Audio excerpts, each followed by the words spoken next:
하나님 말씀 요한 1서 4장입니다. 신약 392페이지 요한 1서 4장 7절부터 13절까지 사랑하는 자들아 우리가 서로 사랑하자. 사랑은 하나님께 속한 것이니 사랑하는 자마다 하나님께로 나서 하나님을 알고 사랑하지 아니하는 자는 하나님을 알지 못하나니 이는 하나님은 사랑이심이라. 하나님의 사랑이 우리에게 이렇게 나타난 바 되었으니 하나님이 자기의 독생자를 세상에 보내심은 저로 말미암아 우리를 살리려 하심이니라. 사랑은 여기 있으니 우리가 하나님을 사랑한 것이 아니요 오직 하나님이 우리를 사랑하사 우리 죄를 위하여 화목제로 그 아들을 보내셨음이니라. 사랑하는 자들아 하나님이 이같이 우리를 사랑하셨은즉 우리도 서로 사랑하는 것이 마땅하도다. 어느 때나 하나님을 본 사람이 없으되 만일 우리가 서로 사랑하면 하나님이 우리 안에 거하시고 그의 사랑이 우리 안에 온전히 이루느니라. 그의 성령을 우리에게 주심으로 우리가 그 안에 거하고 그가 우리 안에 거하시는 줄을 아느니라. 19절로 갑니다. 우리가 사랑함은 그가 먼저 우리를 사랑하셨음이라. 누구든지 하나님을 사랑하노라 하고 그 형제를 미워하면 이는 거짓말하는 자니 보는 바 그 형제를 사랑치 아니하는 자가 보지 못하는 바 하나님을 사랑할 수가 없느니라. 우리가 이 계명을 주께 받았나니 하나님을 사랑하는 자는 또한 그 형제를 사랑할지니라. 기도하시겠습니다. 하나님의 은혜와 그 사랑을 감사드립니다. 오늘 저희는 모든 은혜의 근원이 되시고 모든 사랑의 표본이 되시는 하나님의 그 사랑에 대해서 다시 한번 상고하면서 저희에게 주신 새 계명 너희도 서로 사랑하라 하신 그 말씀을 어떤 방법과 어떤 원천을 힘입어 실행할 수 있는지에 대하여 기록된 말씀을 통하여 상고하는 시간을 갖겠습니다.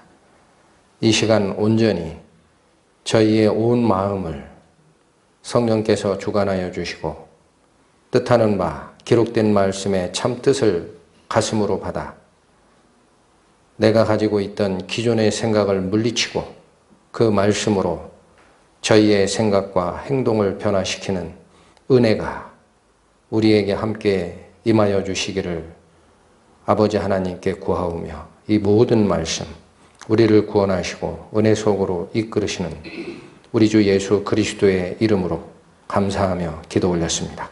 아멘. 오늘 저희가 읽었던 이 말씀은 주님께서 저희에게 주신 새 계명이 있죠. 새 계명을 너희에게 주노니 서로 사랑하라. 내가 너희를 사랑한 것 같이 너희도 서로 사랑하라. 우리 그리스도이신 성자 하나님이 새롭게 추가한 그 계명은 분명 우리가 앞으로 살아가는 성도의 신앙생활에서 굉장히 중요한 지침이 됩니다. 그런데 문제는 그게 쉽지 않지 않습니까? 어디에서 안 쉽습니까? 우리의 실제 생활에서. 자, 그러면 그 부분에 대해서 그 새로운 계명을 우리가 과연 어떻게 실행할 것인가를 마음을 다해서 성경을 통해 상고하여야만 길이 보이게 되어 있습니다. 또 하나는 그동안에 이 계명을 우리가 몰랐기 때문에 실제로 형제를 사랑하는 부분에 실패했던 게 아니거든요. 알고 있었잖아요. 근데 그게 잘 안 돼요. 그렇다면 혹시라도 우리가 표면적으로 알고 있었던 그 명령 속에 정말 우리로 그 계명을 지키게 하는 능력, 근원, 원천, 이걸 우리가 혹시라도 잊고 내 능력, 내 힘, 내 생각으로 하려고 했던 것은 아닌가 돌아볼 필요가 분명히 있겠다라는 생각이 들었습니다. 그래서 먼저 우리는 하나 질문을 우리 스스로에게 던져야 돼요. 하다 보면 잘 안 되는 경험을 여러분 다 하셨을 겁니다. 저를 포함해서. 그렇다면 안 된다라는 것이 하나의 증상으로 드러났습니다. 안 된다. 우리 힘으로 안 된다. 그래서 먼저 살필 것은 과연 사람 속에는 사랑할 만한 미천이 있느냐라는 거예요. 사람 속에 다른 사람을 사랑하고 감싸줄 만한 우리 속에 미천이 있느냐. 미천이 없는데 자꾸 하려고 하니까 나오는 게 없는 것이 그 현상이 아니겠느냐. 성경 말씀을 좀 쫓아 올라가겠습니다. 로마서 3장 신약 243페이지.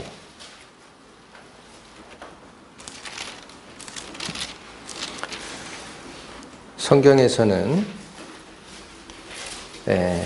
분명하게 선언하는 게 있습니다. 자연 상태의 인간, 어머니 태에서 태어난 자연 상태의 우리 인간의 안에는 선한 것이 없다라고 선언을 하세요. 선한 게 없다. 자, 로마서 3장 10절, 12절까지 신약 243페이지입니다. 기록한 바 의인은 없나니 하나도 없으며 깨닫는 자도 없고 하나님을 찾는 자도 없고 다 치우쳐 한 가지로 무익하게 되고 선을 행하는 자는 없나니 하나도 없도다. 뭔가 여지를 좀 남겨주셨으면 우리 속을 개발하든가 단련을 하든가 가능성을 좀 열어주셨으면 우리 속에 있는 미천을 찾을 의미가 있을 수 있었어요. 근데 여기는 아예 딱 잘라버리십니다. 한 사람도 없다라는 거예요. 한 사람도 없다. 도무지 없다. 모두 다 선을 행하는 자는 없고 전부 다 치우쳐서 한 가지로 무익하게 됐다. 무익하다라는 이 원전의 뜻은요. 효력을 상실했다라는 거예요. 선을 행할 능력이 없어졌다라는 겁니다. 자연 상태의 우리 인간은 이런 상태에 빠졌다. 그래도 사람이 하나님의 본성을, 형상을 본받아 창조된 인간이니까 할 수 있지 않겠습니까? 이게 인간의 철학에서 성선설과 성악설로 나눠졌던 굉장히 큰 논쟁이었었죠. 그래도 있지 않겠느냐, 우리 인간의 속에는. 한 군데 더 보십니다. 로마서 7장 18절 말씀 247페이지입니다. 로마서 7장 18절 말씀. 내 속 곧 내 육신에 선한 것이 거하지 아니한 줄을 아노니 원함은 내게 있으나 선을 행하는 것은 없노라. 자, 로마서 7장 요 18절 말씀은 한 단계가 더 들어간 겁니다. 우리의 마음이 선을 행하는 것을 완전히 잊어버렸다, 그렇게 얘기는 안 하시는 거예요. 이 구절을 잘 보시면. 앞에 있었던 로마서 3장 10절에서 12절 말씀은 자연 상태로 태어난 사람 중에 선을 행하는 자는 한 사람도 없다. 찾으려고 하지 마라. 그런 선언이었습니다.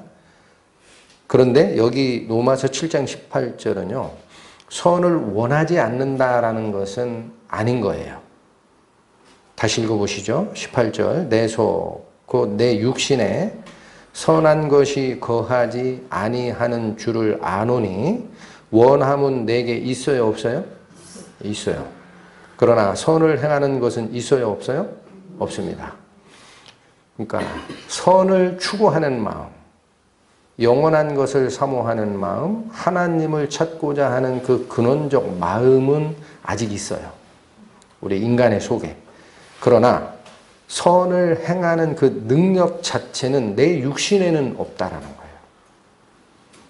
그것이 앞에 읽었던 로마서 3장 17절에 다 치우쳐 무익하게 됐다.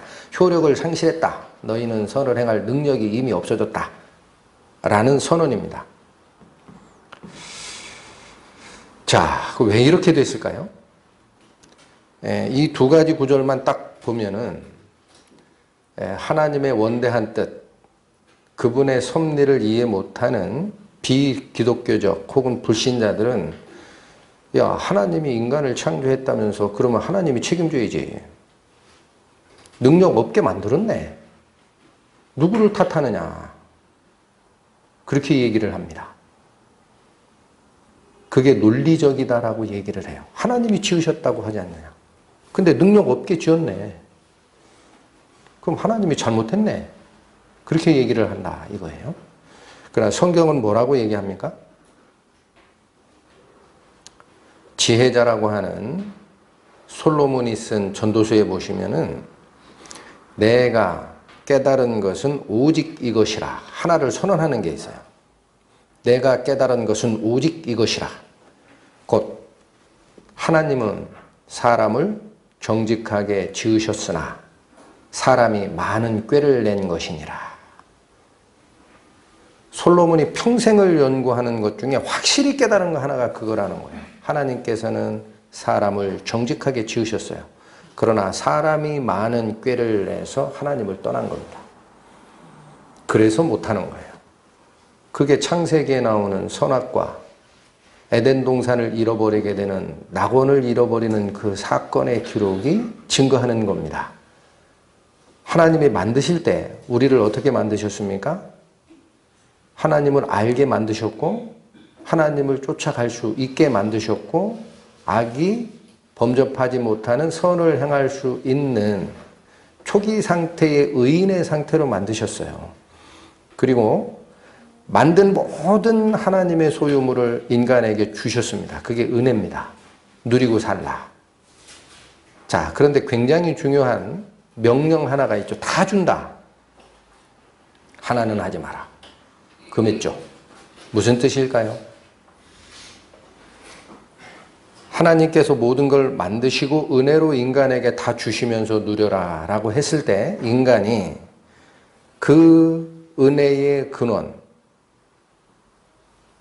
내가 누리고 있는 모든 생명의 근원이신 하나님으로 눈을 돌리지 않고 다른 쪽에 눈을 돌리는 순간 하나님과의 교류는 끊어지게 되어 있습니다. 그러면 위에서 샘 솟는 위에 물의 근원에서 쫄쫄쫄쫄쫄쫄 흐르던 생수가 나한테는 안 오게 되는 사건이 발생할 수 있어요. 그러니 하나님 뭐를 경고하신 겁니까?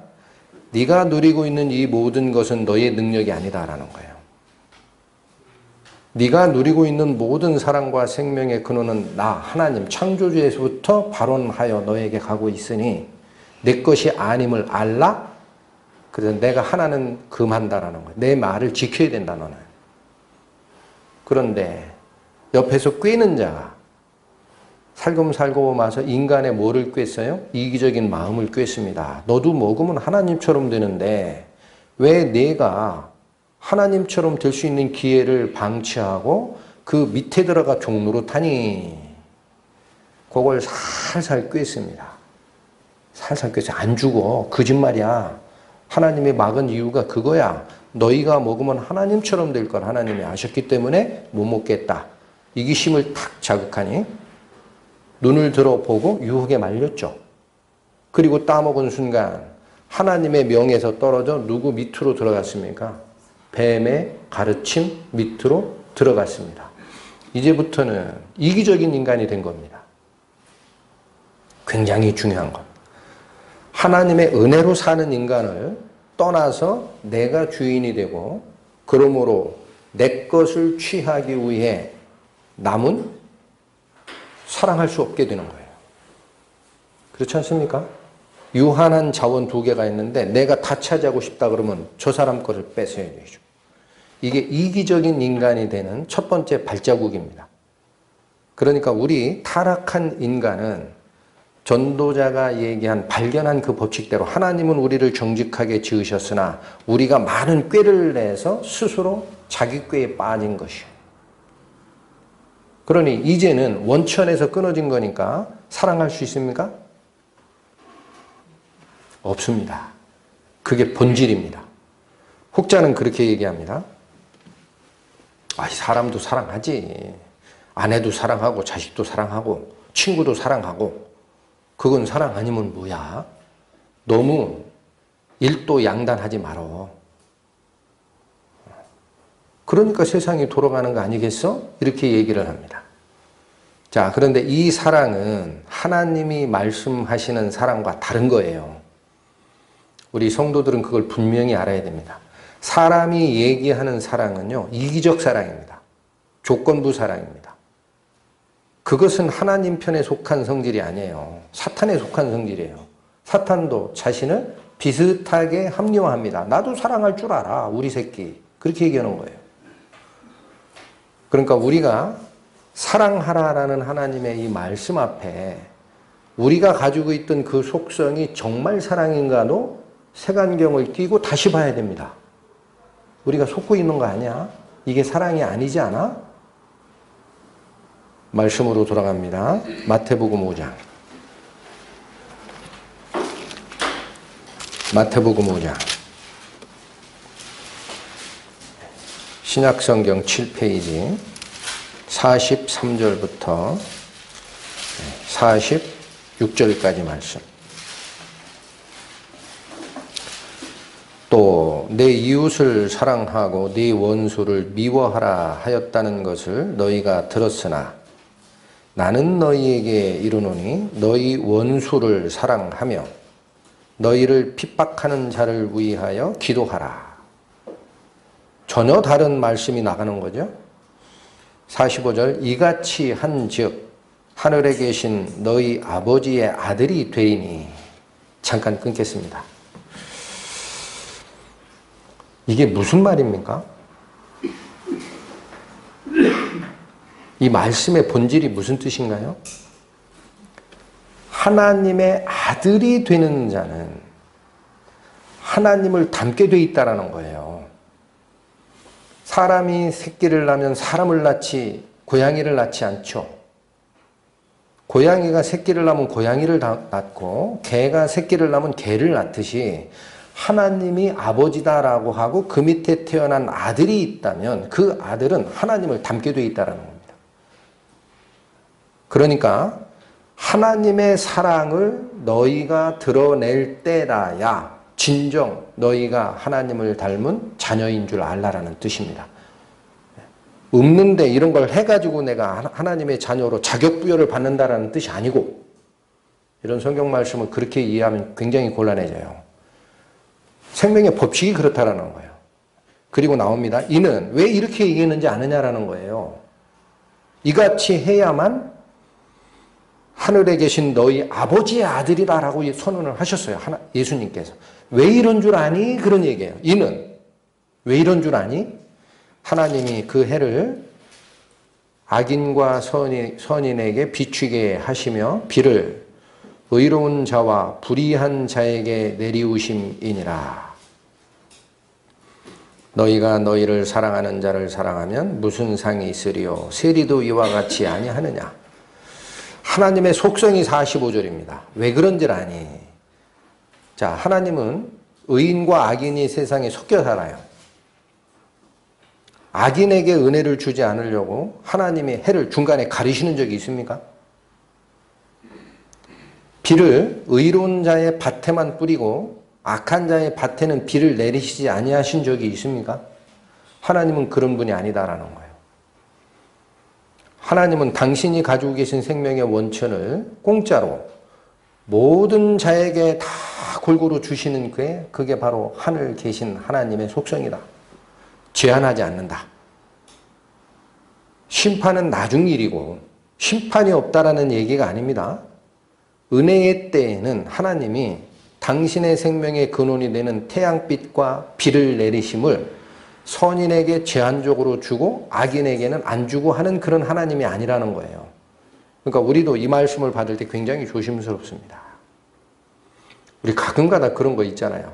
뭐 하다 보면 얼토당토하는 걸 가지고 문제를 삼는 우리 인간의 잣대에서 악하다라고 생각하는 사람들이 있어요. 그러면 속에서 그런 마음 혹시 안 드세요? 저 인간 누가 안 잡아가나. 하나님이 언젠가 너를 벌하실 거야. 이런 마음이 쓱 올라오죠. 그 마음도 안 맞는 겁니다. 그 일은 우리가 하는 일이 아니고 심판자 되시는 하나님께서도 그 선한 눈에 그게 그렇게도 보기 싫은데도 참는 거예요. 하나님이 참는 게 힘드시겠어요? 우리가 참는 게 힘들어요. 하나님이 참으시는 게 더 힘들어요. 하나님은 아예 같이 할 수 없는 속성을 가지고 있어요. 의로우신 분이라. 우리는 이 속에 의도 있고 더러움도 있잖아요. 말씀이 좀 그런데 그놈이 그놈 아닙니까? 그 눈에 보기에는 괜찮아 보여요. 그러나 하나님은 더 참기 힘드시지만 언제까지 참아요? 은혜의 때 끝날 때까지는 심판을 유보하시는 거예요. 끝까지 참으십니다. 이게 하나님의 속성이라는 겁니다. 그러니 우리가 하나님의 자녀다라고 얘기할 때는 나에게 잘해주는 자에게 그래, 나에게 싫어하는 자에게 저 인간은 왜 저러지? 나한테 억한 심정이 있나? 이런 마음을 품게 되는데 그건 무슨 사랑이에요? 그 무슨 사랑이에요? 여기 나오잖아요. 46절. 너희가 너희를 사랑하는 자를 사랑하면, 이거 사랑이 아니라고 얘기는 안 해요. 그렇게 되면 무슨 효과가 있고 무슨 칭찬이 있겠느냐. 세리도 이와 같이 한다. 세리가 이 당시에 누구의 대표입니까? 죄인입니다. 그러니까 여기서 우리가 받아야 될 가르침은요, 죄인도 자기를 사랑하는 자를 사랑할 줄 알아요. 하나님 앞에 의롭다함을 받지 못한 불신자들도 자기에게 잘해주고 도와주고 하는 사람을 형님 쫓아다닐 줄 알고 사랑할 줄 알고 합니다. 근데 그건 조건부 사랑입니다. 그런 사랑을 하나님이 하는 분이 아니다라는 것이 이 핵심입니다. 그러니까 우리 마음을 다시 돌아보면 예수님께서 우리에게 명하셨던 세 계명, 내가 너희를 사랑한 것 같이 너희도 서로 사랑하라 한 근원은 조건부 사랑을 말씀하신 게 아니구나. 예수님이 우리를 조건부로 사랑했습니까?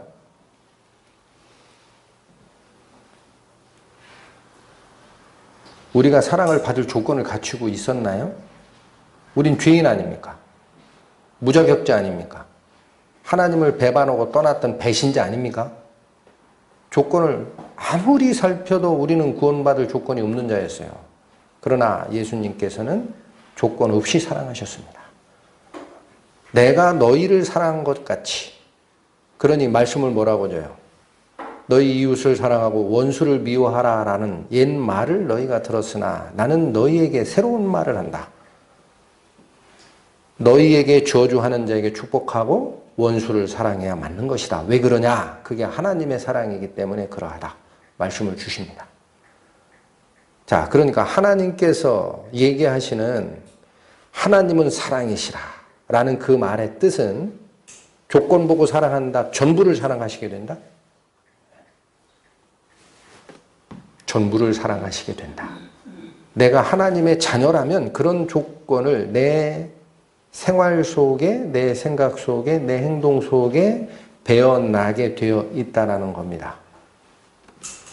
어렵죠? 네. 제가 이 말씀을 상고하다가 요즘에 좀 궁금해서 찾아봤어요. 사탄교가 있습니다. 모르시는 분이 있을까 봐. 1966년에 앤턴 라베이라는 자가 원래 교회 다니는 사람이었어요. 근데 교회에서 자꾸 사랑하라, 원수를 사랑하라, 이게 안 맞은 거예요. 뛰쳐나가가지고 미국의 샌프란시스코 쪽에 사탄교회라는 것을 만들었어요. 사탄 숭배 사상은 과거부터 있었습니다. 인터넷에 사탄교 이렇게 치면 이 자가 나옵니다. 그런데 그냥은 안 되니까 사탄과 관련된 책, 성경이죠. 바이블. 여러분, 우리 바이블이라는 단어가 원래 북이에요, 북. 비블로스라는 단어에서 출발하고 그게 페이퍼, 북의 의미입니다. 그래서 그 자가 앤턴 라베이라는 사탄교를 만든 이 청년이 66년에 한 20살도 안 됐었을 테니까 지금은 꽤 나이가 들었겠죠. 돌아가셨나 모르겠네. 사탄의 성경 4개를 만들었어요. 첫 번째 북 오브 사탄, 사탄 성경, 루시퍼 성경, 벨리알 성경, 르워야단 성경. 전부 사탄의 영을 지칭하는 것들입니다. 그렇죠? 내용은 제가 다 보진 않았는데 사탄 성경이 4장으로 돼, 챕터가 4개. 아주 간단하더라고요. 맨 앞에 있는 사탄 성경이. 근데 3장에 보니까 왜 서로 사랑하라고 하느냐. 나에게 해를 입힌 원수를 증오하는 것이 논리적이고 합리적이지 않느냐? 이렇게 나와 있어요. 그게 논리적이라는 거예요. 나한테 주먹질 했으면 나도 한번 때리는 게 논리적이지. 이상한 얘기를 한다 이게야, 예수님은. 4장에 보니까 절제하라 그러지 말라 이거예요. 절제하고 절제한 결과가 뭔지 아느냐? 죽어있는 사망과 같은 거다. 우리는 살아있지 않느냐? 근데 왜 살아있는 우리를 죽은 상태로 지내라라고 얘기를 하느냐? 너의 인생을 즐기고 인생의 주인이 되라. 이게 사탄성경 4장에 나오는 얘기입니다.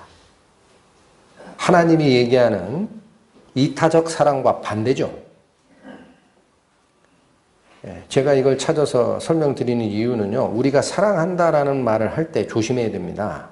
나를 사랑하는 자를 조건부로 사랑하는 것은 사탄의 교훈에도 있어요. 그건 동료를 만듭니다. 서로. 원수는 미워하고 우리끼리 사랑하자. 그게 하나님의 사랑은 아니다라는 거예요. 결코 아니구나. 이타적 사랑만이 하나님의 사랑이 맞구나. 자, 본문 다시 돌아갑니다. 요한일서 4장. 그래서 이 7절부터 보면 사랑하는 자들아 우리가 서로 사랑하자. 사랑은 누구에게 속한 것이다? 하나님께 속한 것이니 사랑하는 자마다 하나님께로 나서 하나님을 알고 8절 사랑하지 아니하는 자는 하나님을 알지 못하나니 왜 그러냐면 이는 하나님은 사랑이시기 때문에 그러하다. 요 문구에 사랑이라는 말이 뭘 얘기하는 거였습니까? 조건적 사랑이 아닙니다. 무조건적 사랑, 나를 미워하는 자까지 품을 수 있는 사랑, 그 사랑을 얘기하는 거예요. 멀리 갈 것도 없어요. 이어지는 9절이 그걸 증거합니다. 9절 보세요. 하나님의 사랑이, 잠깐 끊겠습니다. 인간의 사랑이 아닙니다. 사탄의 사랑이 아닙니다. 철학자가 얘기하는 사랑이 그 사랑 얘기하는 게 아니다라는 거예요. 하나님의 사랑이 뭐냐? 우리에게 이렇게 나타난 바 되었으니 꼭 잡으십시오. 이게 하나님의 사랑이라는 거예요. 어떻게 증거합니까? 하나님이 자기의 독생자를 세상에 보내심은 저로 말미암아 우리를 살리려 하심이라. 사랑은 여기 있으니 우리가 하나님을 사랑한 것이 아니요 오직 하나님이 우리를 사랑하사 우리 죄를 위하여 화목제로 그 아들을 보내신 것, 이것이 하나님의 사랑이라. 아까 말씀드렸지만 그리스도의 십자가 은혜, 우리 죄짐을 대신 지심은 내 죄짐만큼은 예수님께서 지어줄 만한 나는 자격이 있다 하는 분이 있습니까? 없잖아요. 원수되었던 자, 자격이 없었던 자, 죄에 물든 우리를 조건 없이 사랑하신 그 사랑만이 하나님의 사랑이구나 증거한 겁니다. 이타적 사랑으로 사랑하라라는 뜻이다. 그런데 점점 어려워지죠. 그렇다면 세계명 서로 사랑하라라는 걸 과연 우리 인간이 할 수 있습니까? 이런 아가페적 사랑이라고 그래요. 조건 없는 사랑. 이걸 우리가 과연 실행할 수 있습니까? 할 수 없는 거를 예수님이 하라 그러셨으면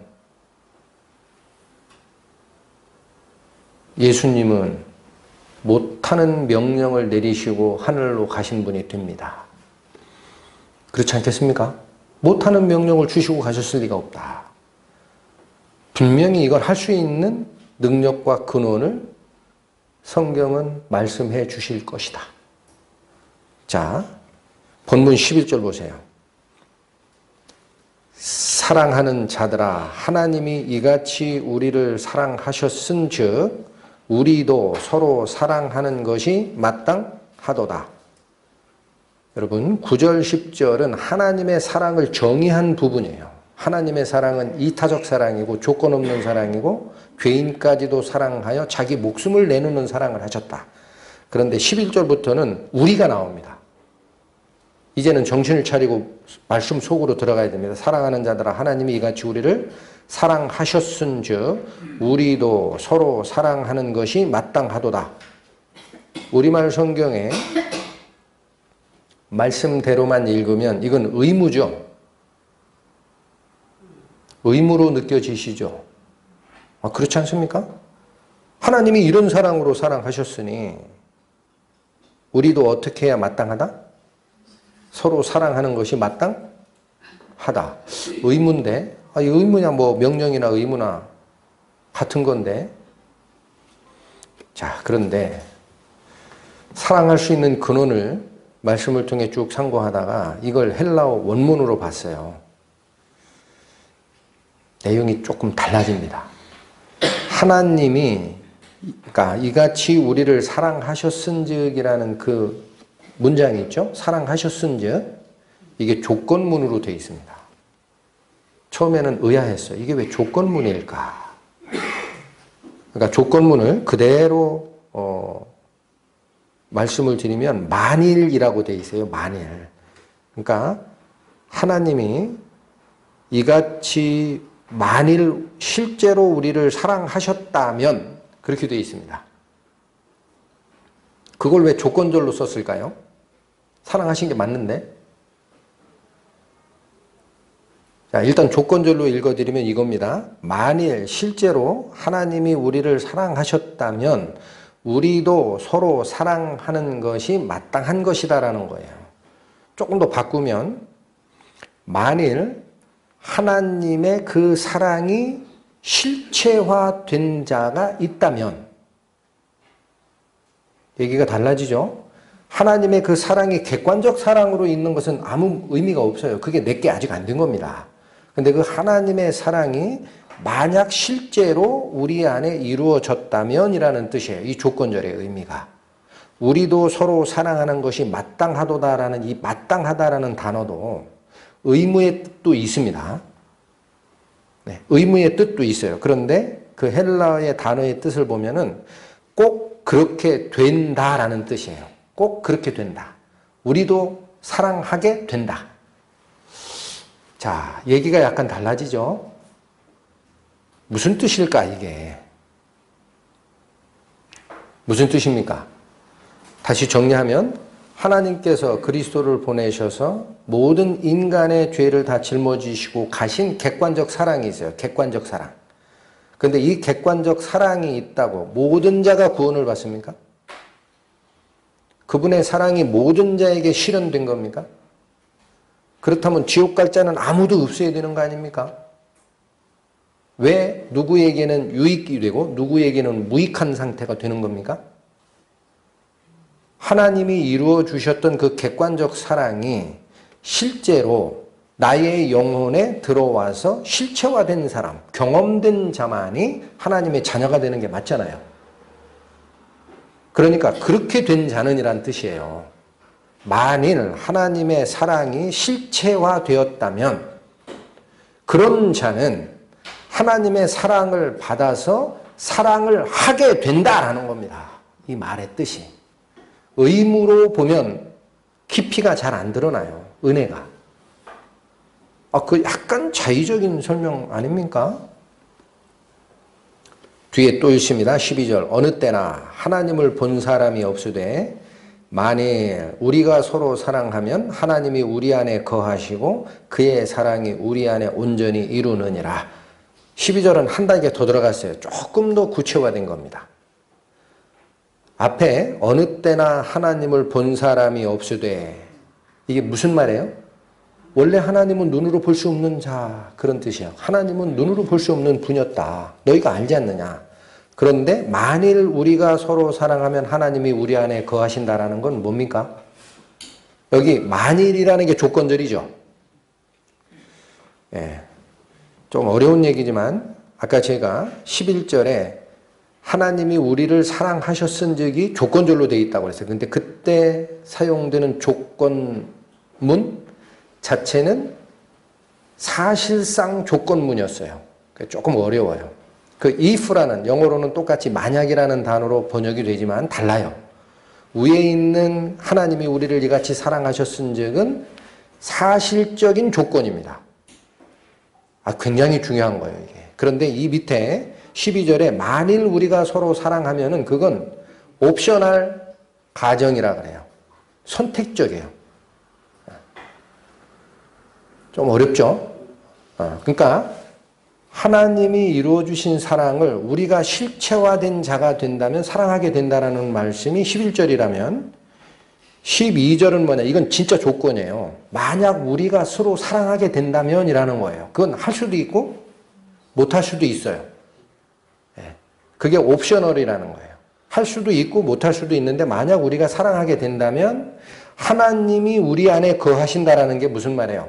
보이지 아니하는 하나님이 앞에 그걸 먼저 제시한 걸 잘 보세요. 어느 때라도 하나님을 본 사람이 없으되라는 전제를 깔았죠. 그 보이지 아니하는 하나님께서 우리가 사랑하는 상태가 되면 우리 속에 거하신다라는 증거라는 거예요. 말씀을 그렇게 잡아야 됩니다. 그러니까 하나님의 사랑이 체험화되지 못한 자는 사랑할 수 있다 없다?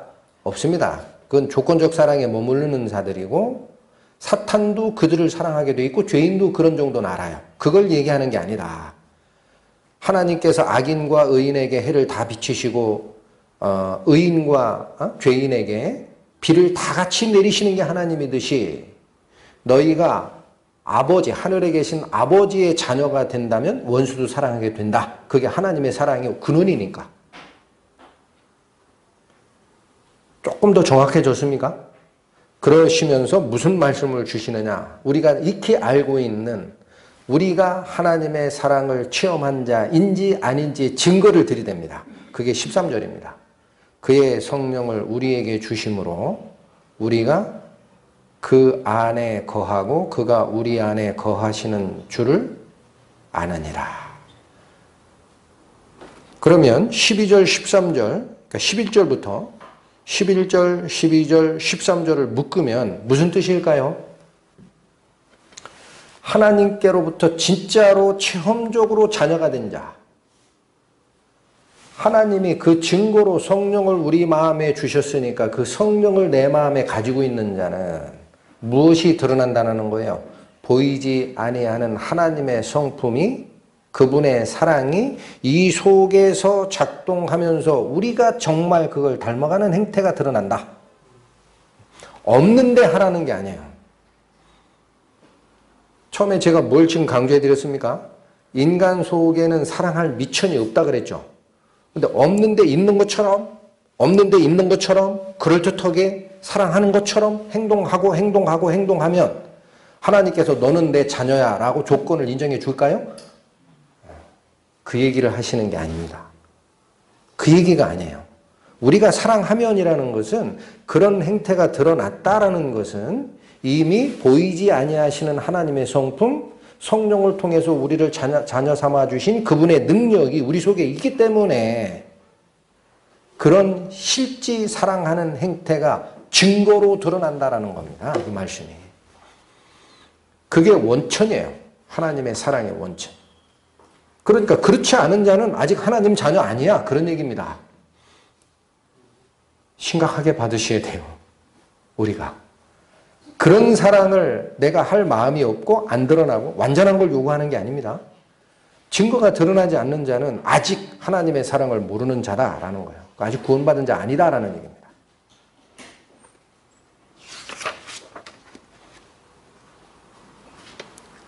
그렇다면 구원받은 우리가 하나님의 그 사랑이 분명 우리를 통과하여 드러나게 돼 있다라는 지금 성경 말씀이신데 어떻게 하면 그 하나님의 사랑이 우리를 통과하여 우리를 변화시키고 하나님의 자녀로 인증되는 행실이 나타나게 될까요? 어떻게 하면? 있으니까 예수님께서 명하셨죠. 사랑하라. 그게 뭘까요? 로마서 5장으로 갑니다. 245페이지.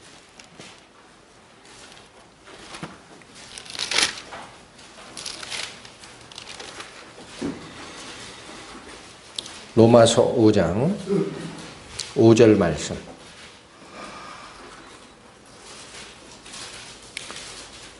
소망이 부끄럽게 아니함은 우리에게 주신 성령으로 말미암아. 뭐로 말미암아? 하나님의 사랑이 우리 마음에 부은 바 됨이니.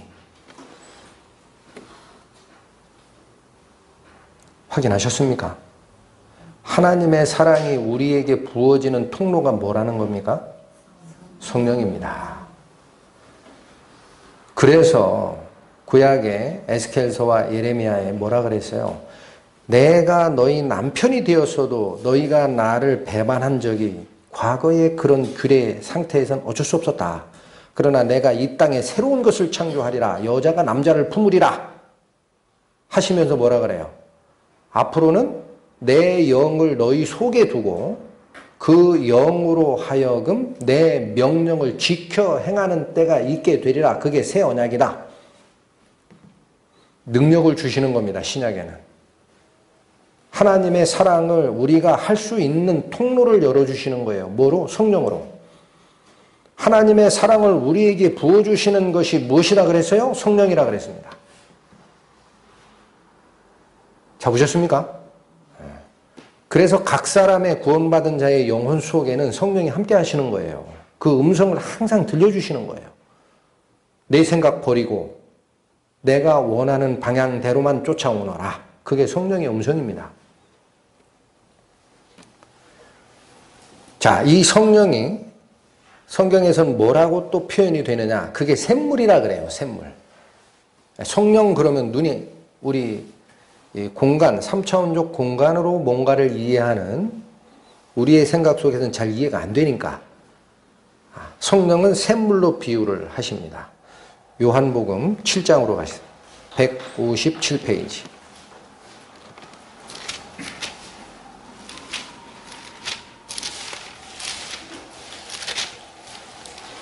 요한복음 7장 38절. 나를 믿는 자는 성경의 이름과 같이 그 배에서 생수의 강이 흘러나리라 하시니 이는 그를 믿는 자의 받을 무엇을? 성령을 가리켜 말씀하신 것이라. 성령을 받은 자는 우리 속에 그 배라고 되어 있는 거 있죠? 이 우리말에는 배라고 되어 있는데 그 속에라는 뜻입니다. 가장 깊은 속에라는 뜻이에요. 헬라적 의미는. 그러니까 그건 뭐냐면 배가 아니라 사실은 우리 저 속에 있는 카르디아, 우리의 마음의 중심에서 생수가 흘러납니다. 이 배라고 그러니까 위장이야, 대장이야, 소장이야 또 이렇게 생각하시면 안 돼요. 우리 마음속 가장 깊은 곳에 있는 카르디아, 그 속, 우리의 마음속, 우리의 중심 속에서 생수의 강이 흘러나게 된다. 그게 성령이다.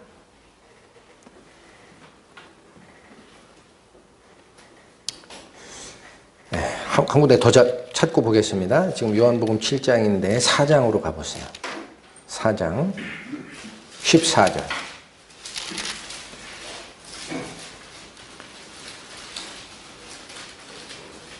수가성에 사마리아 여인과 나눴던 대화 중에도 예수님이 이 말씀을 하십니다. 4장 14절. 내가 주는 물을 먹는 자는 영원히 목마르지 아니하리니 나의 주는 물은 그 속에서 영생하도록 솟아나는 무엇이 되리라? 샘물이 되리라. 성령의 역사는 샘물과 같다라는 겁니다. 그리고 그걸 막지 않으면 강물처럼 우리 속에서 흘러날 수 있다. 강물 같은 그 기쁨은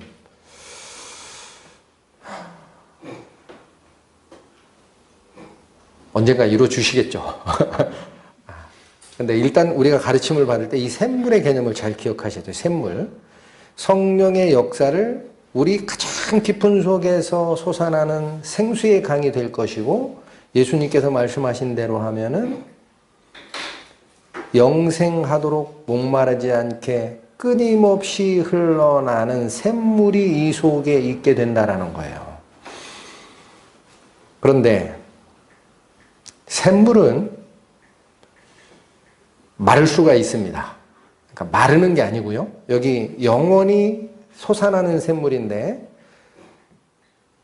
물을 뿜어내는 그 작용이 마르는 게 아니고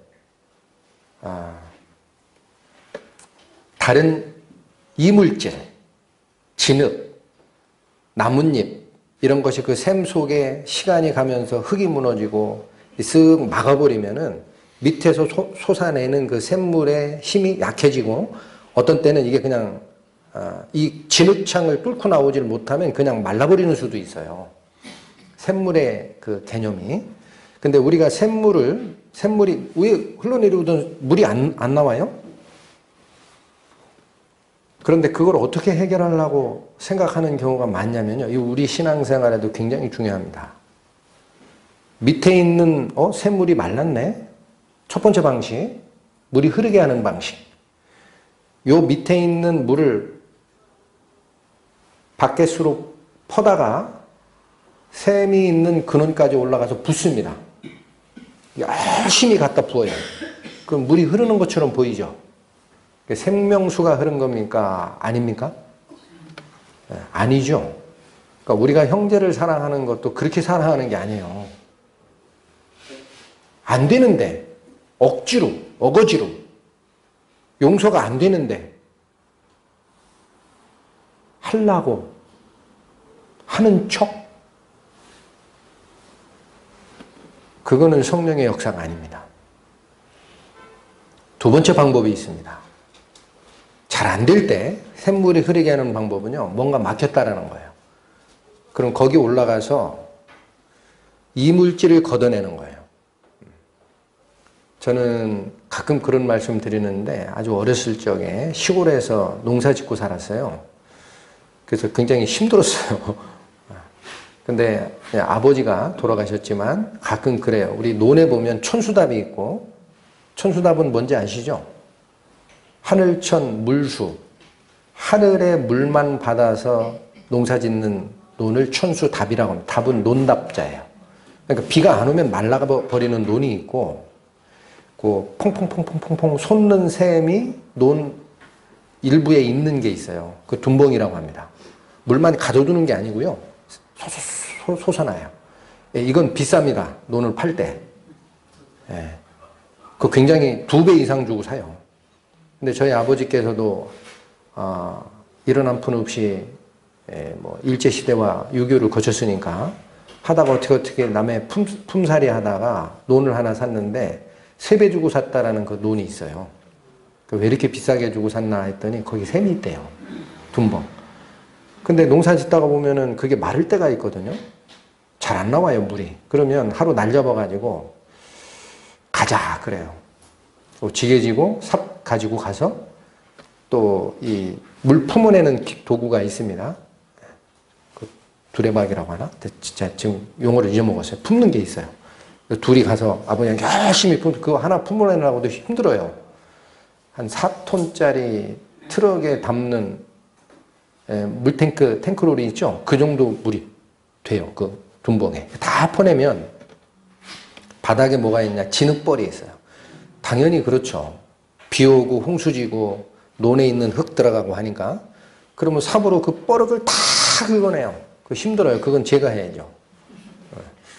우리 아버님은 힘드시니까 계시라고 그러고 지시만 하는 거예요. 야, 규영아 여기 파 여기. 그래서 웬만큼 딱딱한 흙이 드러날 때까지 파내잖아요. 니어컬로 한 2니어컬 정도 바닥을 싹 긁어내면은요. 퐁퐁퐁퐁퐁퐁 솟는 셈이 보여요. 한 2-3군데가. 그러고 가는 거예요. 그러면 생명의 원천이 마른 게 아니었죠. 뭐가 막고 있었던 겁니까? 찌꺼기가. 이물질. 자, 그러니까 성경이 말씀하시는 바가 하나도 그런 게 없어요. 이런 것들에서 자신을 깨끗게 하면, 오물질을 치워버리면, 그런 얘기예요. 이런 것들에서 자기를 깨끗게 하면 귀히 쓰는 그릇이 되어 거룩하고 주님의 쓰시기에 합당하며 모든 선한 일에 예비함이 되리라. 하나님의 성령의 역사가 제한을 받았던 게 아닙니다. 무엇이 그걸 방해하고 있었던 거예요? 우리의 이기심, 나의 생각, 나의 깨끗이 못한 것, 내가 드러내려고 하는 나의 의, 이런 게 진흙벌이 해가지고 샘솟는 물의 근원을 위에서 덮고 있었던 겁니다. 그거 거대놓으면 끝나는 거를 엉뚱한 짓거리 하고 있는 거예요. 그러니 모든 것이 하나님께 있고 모든 것이 성령의 역사고 나는 그 은혜 속으로 온전히 들어가고 그걸 방해하고 있던 나의 부정한 것들, 나의 생각, 나의 선입견 다 치워버리면 성령이 하십니다. 그게 원리입니다. 샘물은 항상 위에서 밑으로 내려주게 돼 있어요. 여기 있는 걸 갖다 퍼서 날른다? 바보짓이고요. 샘의 근원에 오염된 물 갖다 얹히는 짓입니다. 안 될 때는 이유를 봐야 됩니다. 자, 그래서 성경에서는 분명히 예수님께서 형제를 사랑하라라는 명령을 주셨어요. 그리고 우리는 이 명령을 어떻게 우리 안에 실현시키게 할지를 근원적으로 원인과 원천에 대해서 마음을 다해서 숙고를 해야 됩니다. 알고 봤더니 하나 드러난 게 뭐냐? 성령의 역사는 샘물과 같고 그걸 막고 있는 것이 있으면 걷어내면 된다. 순서는 형제를 그렇다면 형제를 사랑하게 되는 순서는 어떻게 될까요? 형제를 사랑하게 되는 순서. 위에 물의 샘물이 진흙벌에서 막혔는데 밑으로 내려오는 사랑이 없는데 그 상태 가지고 형제를 사랑한다라고 열심히 일해봐야 뭡니까? 마른 논에 물 퍼내려고 두레박질하는 거나 다름이 없어요. 그 성경은 순서가 뭐냐? 하나님을 먼저 사랑하라 그럽니다. 자, 오늘 본문으로 다시 돌아오십니다. 요한일서 4장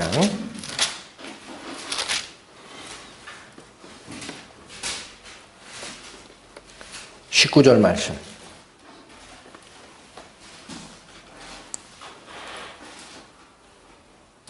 우리가 사랑함은 그가 먼저 우리를 사랑하셨음이라.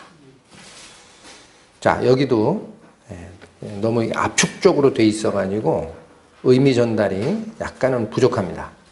그래서 이 말씀을 공동번역 성경으로 대신 읽어드리겠습니다. 하나님께서 먼저 우리를 사랑하셨기 때문에 우리도 사랑을 합니다. 그렇게 돼 있어요. 그러니까 이 말은 무슨 얘기예요? 우리가 형제를 사랑하게 되는 것은 근원이 어디서 출발한 거다라는 뜻입니까? 하나님의 사랑에서 출발한 거다. 아, 그렇지 않아요? 아까 마태복음에 읽어드렸듯이 하나님께서는 악인과 의인에게 해를 똑같이 비치시고 선인과 죄인에게 비를 똑같이 내리시는 하나님 아니냐. 그러니까 너희가 하늘에 계신 아버지의 자녀가 된다면 너희도 원수를 사랑해야 된다라는 얘기를 하셨죠. 그러니까 그건 우리가 뿜어낼 수 없는, 우리 속에서 새로운 것을 만들어서 할 수 있는 능력이 아니에요. 그건 누가 가지신 능력이에요? 하나님의 능력입니다.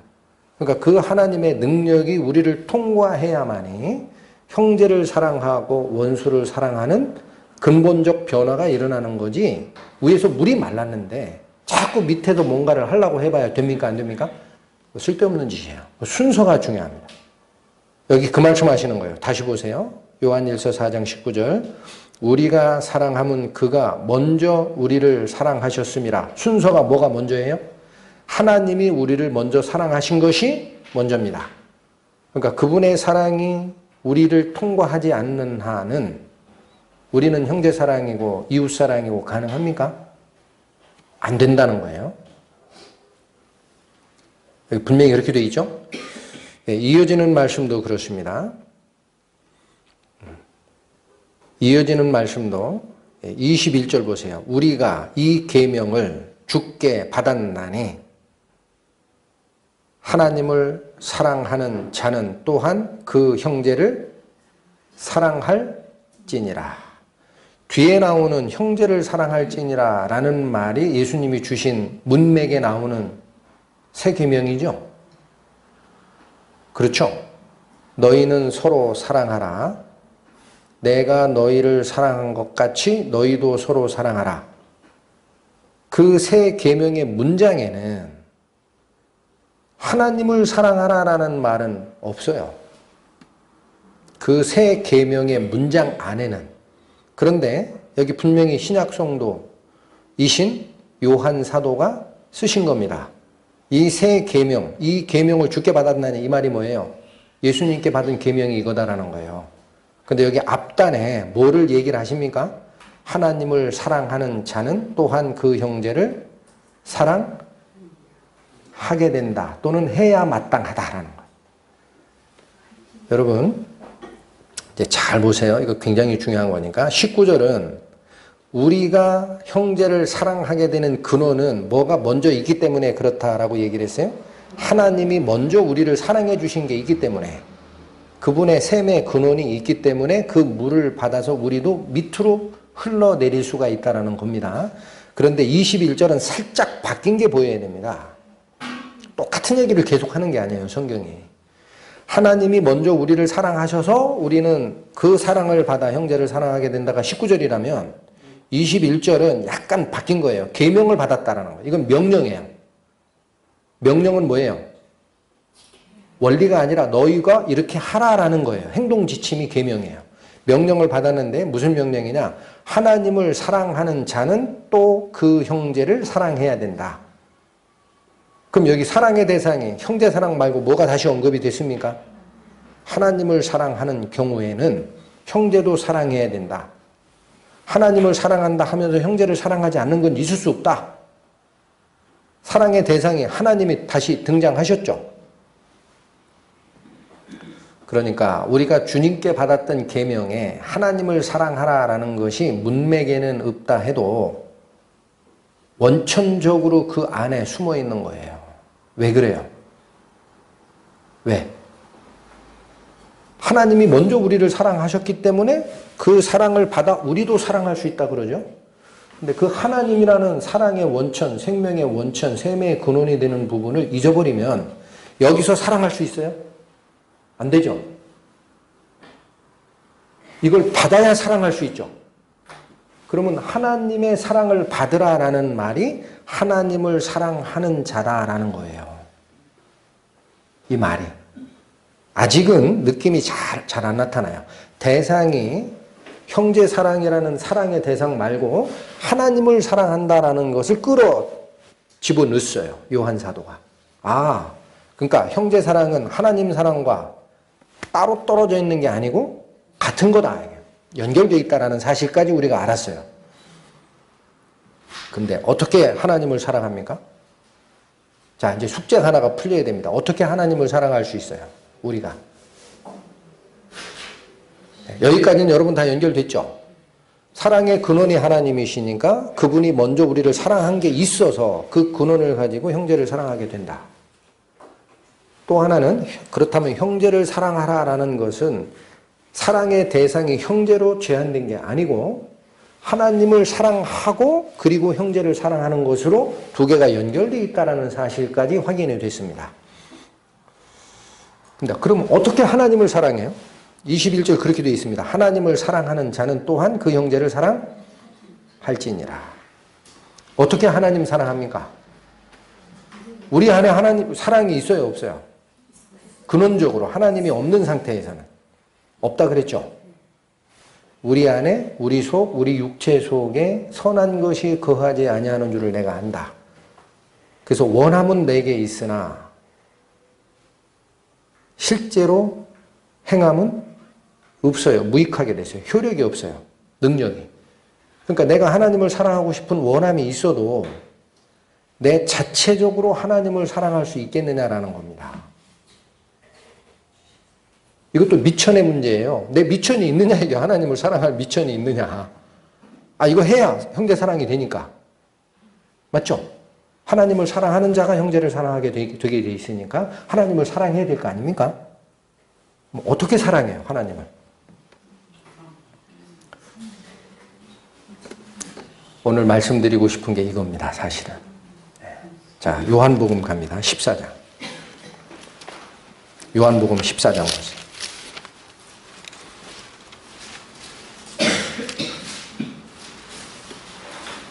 신약 173페이지. 요한복음 14장 21절.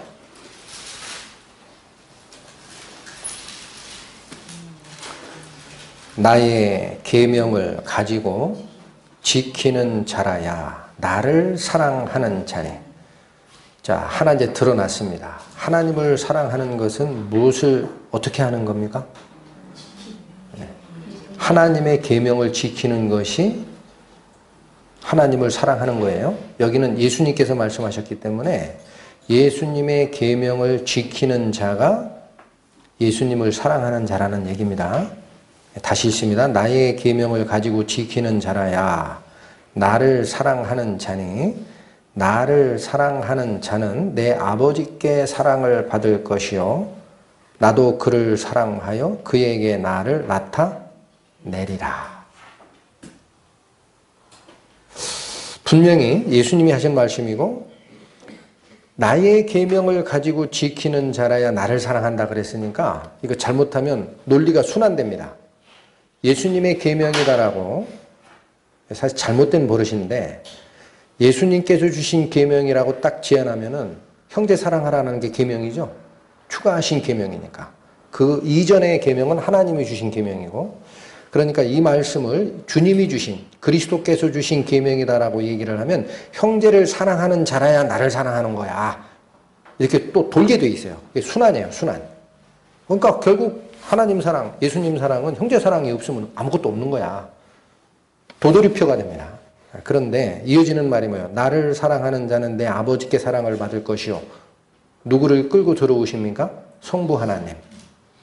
그리고 나도 그를 사랑하여 그에게 나를 나타내게 된다. 예수님의 속성, 예수님의 말씀의 진리, 그 뜻이 분명히 드러나는 은혜를 너희가 향유하게 된다라는 거예요. 근데 이게 계명, 그러니까 예수님께서 말씀하신 형제 사랑하라는 계명 하나밖에 없지 않느냐. 그렇죠? 그런데 24절 보세요. 23절부터 봅니다. 23절. 예수께서 대답하여 가라사대 사람이 나를 사랑하면 뭐를 지켜라? 여긴 계명이라는 말씀 대신에 말이라고 바꿨죠. 아시겠죠? 내 말을 지키리니 내 아버지께서 저를 사랑하실 것이요 우리가 저에게 와서 거처를 저와 함께 하리라. 거처를 저와 함께 한다라는 것은 동행하게 된다라는 거예요. 예수와 성부 하나님과 혹은 성령 하나님과 동행하는 삶을 살게 된다. 뭐를 할 때? 그 말씀을 지키는 자가. 계명이 말씀으로 살짝 바뀌었죠. 24절 봅니다. 나를 사랑하지 아니하는 자는 내 말을 지키지 아니하나니. 자, 이제 반대로 얘기하는 거예요. 나를 사랑하지 않는 자들이 있다라는 거예요. 예수님을 사랑한다. 말로, 입으로는 그렇게 하나 실제는 사랑하지 않는 형태가 드러나는 게 있다. 그거 뭐라고 지적하셨어요? 나를 사랑하지 아니하는 자는 뭐를 안 지켜요? 내 말. 예수님께서 하신 그 말을 지키지 않는 자는 예수님을 사랑하는 게 아니라는 거예요. 그런데 이어지는 말이 너희의 듣는 말은 내 말이 아니요 나를 보내신 아버지의 말씀이니라. 자, 그러니까 21절, 24절을 가만히 보면은요. 나의 계명을 가지고 지키는 자가 나를 사랑한다 하니까 예수님께서 주셨던 새 계명 하나에만 딱 꽂히는 사람이 있어요. 그게 아닙니다. 24절 보면은 무엇이 그 계명과 같은 거예요? 예수님이 우리에게 주셨던 말씀들. 그게 다 명령들이니까. 그러니까 계명을 너무 제한할 필요가 없어요. 그리고 더 중요한 건 뭡니까?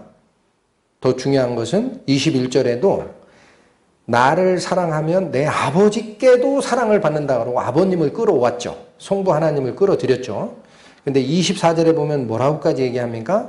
나를 사랑하지 아니하는 자는 내 말을 지키지 아니하나니. 그러니까 이건 예수님 말만 안 지키는 것이 문제가 있나? 구약에 기록한 하나님 말씀은 이제는 그리스도의 사역으로 완성됐으니 그 옛날 계명 이런 거 다 없는 거 아니야? 라고 생각하기 쉽죠? 이어집니다. 뭐라고 그래? 너희의 듣는 말은 내 말이 아니요 나를 보내신 아버지의 말씀이니라. 구약 성경의 말씀과 신약의 성자 하나님 예수 그리스도께서 하신 말씀의 근원이 같다라는 겁니다. 나누지 마라. 나누지 마. 다른 얘기하는 거 아니야. 확인하셨어요? 자, 그러니까 우리가 하나님의 사랑을 알아가는 것이 구약에 기록되어 있던 성부 하나님이 주셨던 그 말씀이건 신약의 그 말씀을 받아 완성하러 오신 성자 하나님 입에서 나온 말씀이건 근원은 같은 것이고 하나의 방향을 지시하게 돼 있고 모든 말씀들을 빼놓지 않고 다 준행하는 자라야 예수 그리스도와 아버지 하나님의 교제가 그 자에게 나타나는 거예요. 뭔가 하나를 버리는 자는 어떻습니까? 내 마음에 안 맞다 버리는 자. 구약은 이미 지나간 거니까 그거 아니고 새 계명 하나밖에 없어. 그렇게 얘기하는 것 맞아요? 틀려요? 맞습니까? 틀립니까? 일부를 취하고 일부는 던진 거죠. 일부를 취하고 일부를 던졌어요. 예수님이 새 계명이라고 그랬지 이게 추가됐다라는 뜻입니다. 의미는 새로 추가된 계명이라고 말씀하신 거지 옛날 계명 필요 없다라고 얘기하신 적이 한 번도 없어요. 말씀을 잘 읽어야 됩니다. 내가 선지자나 율법이나 폐하러 온 줄 생각지 말라. 폐하러 온 것이 아니요 완전케 하러 왔노라. 또 말씀하시죠? 율법의 1.1핵이 없어지는 것보다 천지가 없어지는 게 더 빠르다. 그러므로 뭐라 그래요? 이 지극히 작은 계명 중 하나라도 가르치며 지키는 자는 하늘에서 크다 일컬음을 받을 것이요 이 지극히 작은 계명 하나라도 버리고 그와 같이 가리키는 자는 하늘에서 지극히 작다함을 받으리라. 구약의 하나님 말씀, 신약의 예수 그리스도의 말씀 이게 두 개가 아닌 겁니다. 하나인 거예요. 그리고 모든 말씀은 하나님이 피하기 전까지는 피하지 마라. 그게 명령입니다. 그 말씀을 지키라는 거예요. 이게 순서가 뒤바뀌어 버리면은요, 근원이 되는 하나님을 뒤로 던지는 거예요. 여기만 그렇게 돼 있는 게 아니고, 오늘 본문 다시 오세요. 네, 본문 다시 오십니다.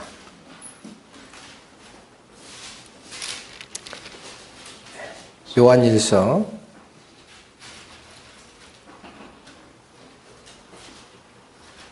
5장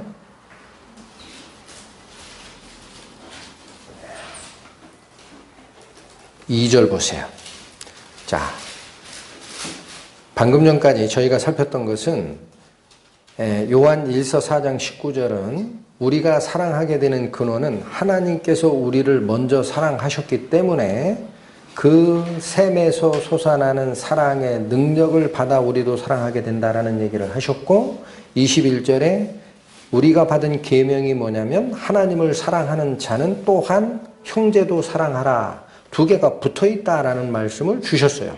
그럼 하나님을 사랑하는 방법이 뭐냐라는 것이 굉장히 중요한 질문이 되고 해답을 찾아야 되는데, 아까 요한복음에 가보니까 예수님께서 말씀하시기를 내 말을 지키는 자는 내 명령을 지키는 자이고 하나님께도 사랑을 받게 되고, 내가 하는 이 말은 내 말이 아니라 아버지께서 나에게 주셔서 하라 한 그 말씀이다. 둘을 나누지 마라 그랬어요. 같은 말씀이다. 자, 그런데 5장 2절 보세요. 요한일서 5장 2절. 우리가 하나님을 사랑하고 그의 계명들을 지킬 때에 이로써 우리가 하나님의 자녀를 사랑하는 줄 아느니라. 2절 말씀은 무슨 말입니까? 우리가 그렇게 고민하던 모든 순서가 뒤집어졌습니다. 보셔야 됩니다. 무슨 말이냐면요, 엉뚱하게 얘기했던 순서. 구약에는 하나님을 사랑하라라는 큰 계명이 있고 너희가 사랑하라라는 두 번째 계명이 있어요. 이게 10계명을 둘로 요약한 겁니다. 예수님이 마태복음에 그렇게 얘기하셨죠. 모든 계명의 근간, 강령이 뭐라고 그랬어요? 마음을 다하고 뜻을 다하고 목숨을 다하여 하나님을 사랑하라 하셨으니 이것이 크고 첫째 되는 계명이고, 두 번째는 이와 같으니 내 이웃을 내 몸과 같이 사랑하라 하신 것이라. 이 두 가지가 모든 선지자와 율법의 강령이라 그랬어요. 그러니까 두 개가 있는데 그건 구약이고, 예수님께서 명하신 새 계명은 형제를 사랑하라라는 말씀밖에는 없지 않느냐, 문장에. 그러니 하나님을 사랑하라라는 것은 우리가 할 바가 아니다. 이게 순서가 바뀐 거거든요. 근데 여기 말씀하시는 지금 형제사랑 얘기를 쭉 끌고 오시다가 요한일서 5장 2절에 이 말씀 다시 읽어보세요. 우리가 하나님을 사랑하고 그의 계명들을 지킬 때라야 우리가 하나님의 자녀를 사랑하는 줄을 알게 되는 거예요. 순서가 바뀌었습니다. 그렇죠? 형제사랑 말로만 해봐야 소용없다라는 거예요. 하나님 계명을 안 지키는 상태에서 무슨 형제사랑이 나오냐. 그런 건 없어. 위에 근원이 되는 샘물이 마르지 않아야 그분의 사랑이 우리를 향하여 흐르고 그 사랑이 막힘없이 우리를 통과할 때라야 우리도 형제를 사랑하게 되는 거야. 거꾸로 뒤집지 마라. 그게 요한일서 5장 2절의 말씀입니다. 맞습니까? 틀립니까? 다시 읽어보세요. 우리가 하나님을 사랑하고 그의 계명들을 지킬 때에 이로써 우리가 하나님의 자녀 사랑하는 줄을 아느니라. 그러니까 무슨 말이에요? 하나님의 자녀, 형제를 사랑한다 말로만 백날 얘기해봐야 그렇게 하면서 하나님의 말씀들을 일부를 버리거나 하나님의 말씀을 일부를 제껴놓는 것은 형제 사랑이 아니라는 거예요. 그건 가짜예요. 속은 거예요. 그런 사랑은 있을 수 없습니다. 3절에 뭐라 그래요? 확실히 못을 박습니다. 하나님을 사랑하는 것은 이것이니 우리가 그의 계명들을 지키는 것이라. 여기 하나님을 사랑하는 것은 이것이니 라고 문장을 시작하셨죠? 그러면 우리가 그의 계명들을 지키는 것이라 라고 얘기할 때 그는 누굽니까? 하나님입니다.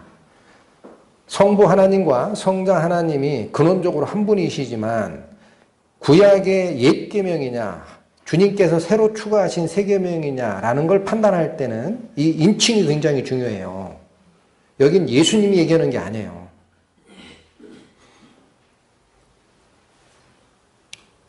구분하실 수 있어요. 5장 1절 보세요. 예수께서 그리스도이심을 믿는 자마다 하나님께로서 난 자니, 그리스도께서 났다 그래요? 하나님께로 났다 그래요? 왜 그래요? 하나님의 자녀니까. 지위적으로는 예수님은 하나님의 독생자 맏아들이시고 우리는 그분의 형제가 되는 형제입니다. 그러니까 우리를 낳으신 분, 아버지는 하나님입니다. 이게 성부 하나님을 얘기하는 거예요. 다시 읽습니다. 예수께서 그리스도이심을 믿는 자마다 하나님께로 난 자니 또한 내신 이를 사랑하는 자마다 그에게서 난 자를 사랑하느니라. 이게 무슨 말이에요? 내신 이가 누굽니까? 하나님이에요. 하나님께로 난 자다라고 되어 있죠.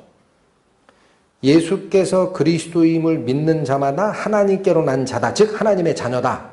그럼 내신 자라는 건 누구예요? 우리를 낳게 하신 자, 하나님이에요. 그 하나님을 사랑하는 자마다 그에게서 난 자, 누구예요? 형제예요. 성도를 사랑하게 된다. 이거 순서예요. 변함없는 순서입니다. 신약에도.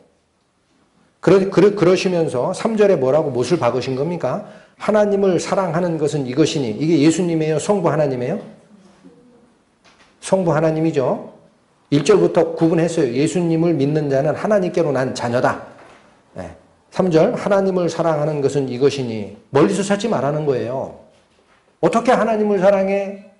앞으로 그런 질문이 누군가 오면 답변을 여기 정답이 있습니다 라고 제시할 줄 알아야 됩니다. 하나님을 사랑하는 것은 이것이니 우리가 그의 계명들, 즉 하나님의 계명들입니다. 여기서 그가 누굽니까? 여기선 하나님입니다. 예수님이 아닙니다. 그의 계명들을 지키는 것이라. 그의 계명들은 무거운 것이 아니로다. 왜 이제는 무거운 게 아닙니까? 옛날에 구약에 그렇게 못 지켰던 게 하나님께서 말씀하신 계명들인데 왜 이제는 무거운 게 아니에요? 왜? 구약에는 성령을 주신 적이 없습니다. 계속 얘기하는 중에 내가 너희의 남편이 되었어도 너희가 나를 배반하였다. 그러나 새 언약의 날이 오면 내가 너희의 마음속에 내 영을 불어넣어서 내가 너희에게 명한 그 명령들을 지켜 행하게 하는 날이 오리라. 무슨 도움이 우리 속에 영원히 거주합니까? 성령의 도우심이. 이제는 무거운 게 아닙니다. 예수님께서 가르친 가르침과 똑같습니다. 수고하고 무거운 짐진 자들아 다 나에게 오라. 내가 너를 쉬게 하리라. 나의 멍에는 가볍다. 그러므로 나와 같이 멍에를 메고 나한테 배우면 된다. 쉬워요, 이제.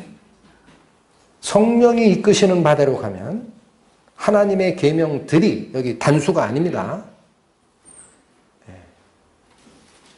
구약의 계명, 십계명 다 없어졌고 새로운 계명, 새 계명 하나로 대체됐다 하면은 하나로 얘기하셔야 돼요.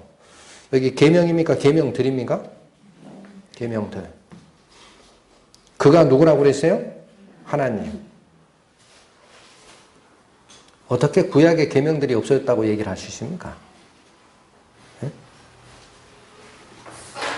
그 순서가 잘못됐기 때문에 우리가 매를 맞은 거예요. 그걸 알아야 됩니다. 그 순서가 잘못됐기 때문에 뒤집어졌어요. 하나님이 우리에게 뭘 공급하시는 분이신지, 하나님께서 우리에게 너희가 뭐가 잘못됐다든지, 그러므로 솟아나는 샘물의 근원을 막고 있는 찌꺼기, 뻘, 나뭇잎 걷어내라 라는 말씀도 눈에 안 들어오고, 너희가 지금 잘못됐다라는 지적이 오면은 형제 사랑하면 다 되는 거야. 하나님은 관심이 없어요. 뒤로 던졌어요. 그 순서가 잘못됐기 때문에 사람이 숭배를 받는 문제로 발전이 되고, 하나님은 뒤로 제껴지고, 형제 사랑이 모든 것을 행하는 줄 알고, 그러나 그 형제 사랑이 완전한 사랑이 됩니까? 하나님이 없는 사랑이? 그게 아까 제가 말씀드린 이기적 사랑으로 돌아가는 거예요. 우리 시선에서 하나님이 사라지면은요, 내 판단 기준으로 사랑하게 돼 있어요. 이기적 사랑이에요. 그러니까 사업이 문제가 되고 돈이 문제가 되니까 어떻게 돼요?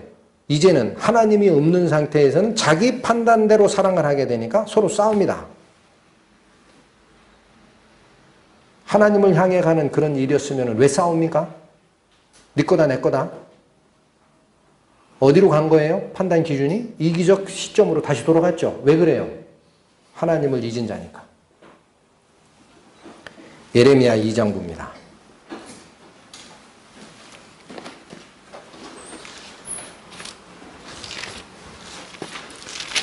이미 성경에서는 이거 경고하셨어요. 예레미야 구약성경 1052페이지.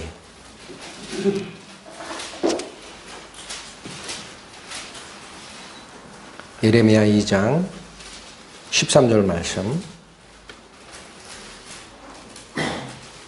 내 백성이 두 가지 악을 행하였나니 곧 생수의 근원되는 나를 버린 것과 스스로 웅덩이를 판 것인데 그것은 물을 저축지 못할 터진 웅덩이니라.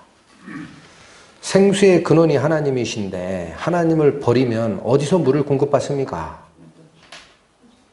그런데 형제를 사랑하라는 샘을 밑에서 파고 있어요. 위에 올라가 가지고 샘의 근원을 막고 있는 찌꺼기, 뻘, 나뭇잎, 쓰레기, 하나님의 능력이 우리를 통과하여 그 능력이 역사하게 되기 위해서는 우리가 정결해야 됩니다. 말씀을 통해. 내가 잘못된 걸 바라보고 치워버리고 성령이 역사하도록 나를 준비시키는 단계, 그런 가르침은 다 뒤로 던져버리고 밑에서만 계속 샘을 팠어요. 형제 사랑해라, 성제 사랑해라. 밑에서 계속 샘 파잖아요. 근데 그 샘이 근원에서 나온 샘이 아니죠. 두 가지 잘못하는 거예요. 생명의 근원이신 여호와를 버리고 딴짓하는 거 아닙니다. 그들도 물을 찾아요. 샘을 파요. 근데 뭐랑 관계없이 파요? 하나님과 관계없이 팝니다. 열심히 팝니다. 하나님이 알아주실 거야. 그 물이 물을 저축할 웅덩이가 아니다 그러죠.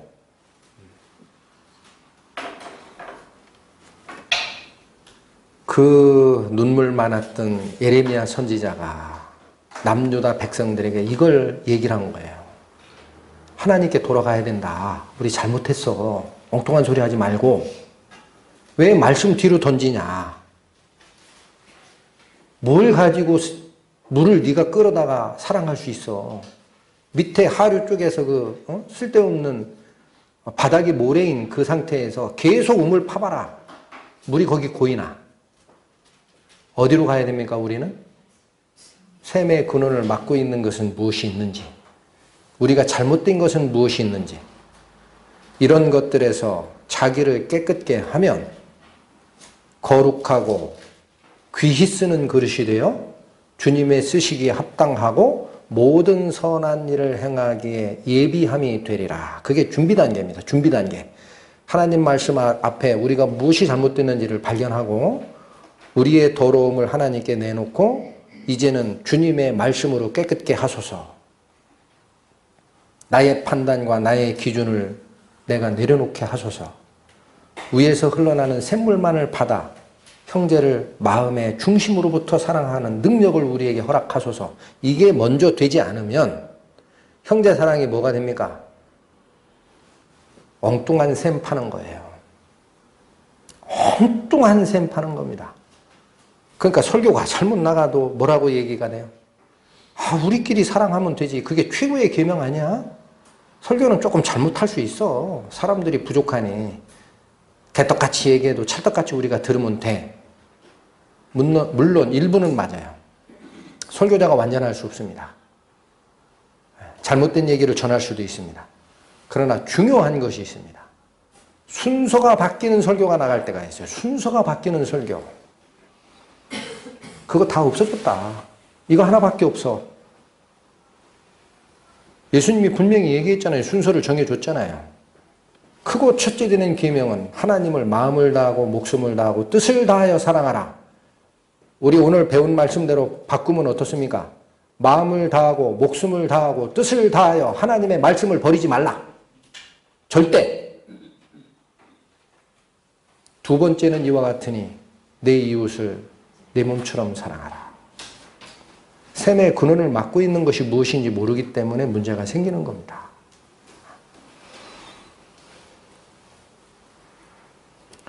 자, 본문의 말씀 두 절을 중요하니까 저희가 한번 암송을 하고 마치는 걸로 하겠습니다. 요한일서 5장 393페이지 2절과 3절의 말씀 다 같이 읽겠습니다. 시작. 우리가 하나님을 사랑하고 그의 계명들을 지킬 때에 이로써 우리가 하나님의 자녀 사랑하는 줄을 아느니라. 하나님을 사랑하는 것은 이것이니 우리가 그의 계명들을 지키는 것이라. 그의 계명들은 무거운 것이 아니로다. 다 같이 기도하시겠습니다. 하나님 아버지의 은혜를 찬양합니다. 저희가 입술과 말로는 하나님의 명을 쫓아 형제를 사랑한다라고 하면서 물질을 드리고 모양을 흉내낸 적이 있습니다. 그러나 하나님께서 사랑의 근원은 하나님 당신이시고 하나님이 먼저 사랑하셨으므로 그 셈의 근원에서 흘러내리는 능력을 받을 때만이 우리가 바뀌어지고 우리도 형제를 사랑할 수 있다 하신 이 말씀을 분명하게 주셨습니다. 앞으로 저희가 생명의 근원이시고 사랑의 원천이 되시는 하나님을 바라보게 하여 주시고 그 어떤 것도 하나님을 바라보는 시선에서 우리 마음을 뺏지 않게 주님께서 오른팔로 저희를 붙들어 주셔서 그리고 또한 주어지는 그 말씀을 저희 깊은 가슴속까지 받아 저희 생각을 바꾸고 행동이 변하여 선한 일에 열심인 친백성으로 살아갈 수 있도록 저희 앞날에 은혜를 더하여 주실 것을 부탁드리며 이 모든 말씀 주 예수 그리스도의 이름 받들어 기도 올렸습니다. 아멘.